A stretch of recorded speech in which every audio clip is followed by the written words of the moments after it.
बोला लपटत देलू लागे लका डोट बोला कवन खानदान के पटवलू लभर छेद छेद हो जाई तोरा बाती में रहे मारे सिक्सर के 6 गोली छाती में रहे छाती में रे पावर होला ई खाली अहिर जाती में रे जाती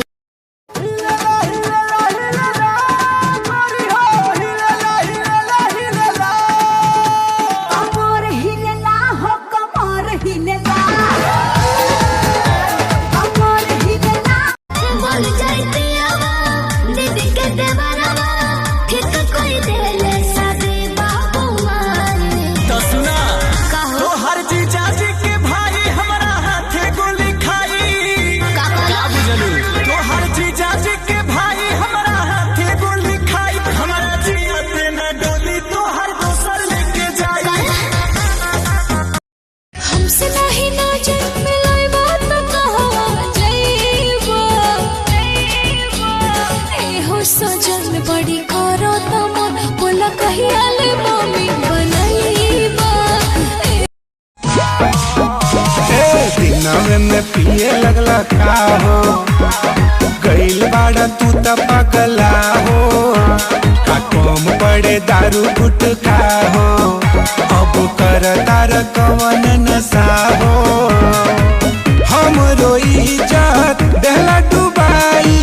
चला घर। सुनिए 3 स्टार दीजिए। 4 दिन के जिंदगी बा मजा खुबली हो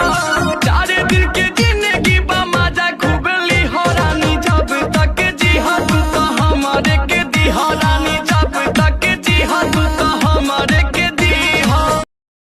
पूरा समियाना हिल जाएगा पाला बबुआन से जे पर जाई गोरी गहिर को के छोड़ दी है जानता हर ढोरी ऐसन हुमा चमरो के सांस दे हो बबुआन होई भीतरी ले धस दे हो बबुआन बैगनवा तोहार अब काम न करी अरे खुजली धाली बैगनवा तोहार अब काम न करी मजा जब पैबू बबुआन से गोरी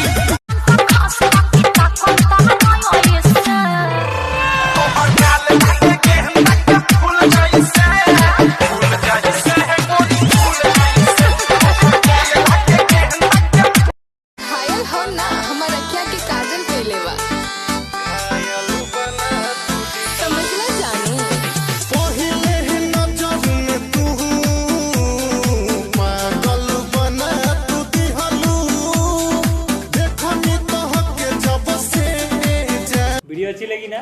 चलो 4 स्टार दे। ए मैडम सुना आँखों में चश्मा हाथ में रुमाल है आँखों में चश्मा हाथ में रुमाल है लंदन से हाँ लंदन से आई है क्या माल है हाँ लंदन से आई है क्या माल कोनो शौक बता देख ली जांच के अरे हम होई दीवाना गली काच के अरे आ जाइए 5 के चल जाइए नाच के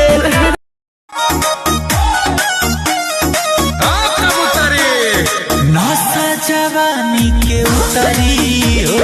सब सुख दे हम कबूतरी हो सोना से मोना तोल दे हम ले जाके कोठी के भीतरी हो जानो लागत जड़बा थर थर कांपत हाड़बा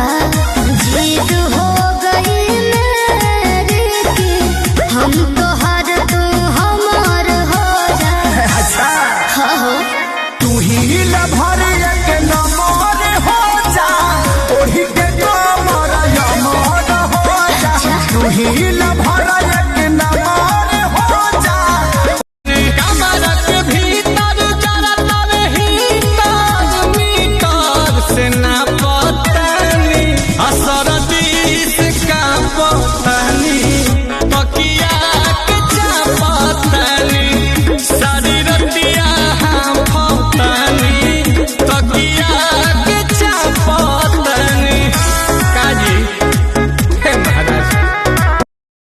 आइल बारू नाचे गोरी नाचे गोरी नाचे गोरी जिला मोतिहारी से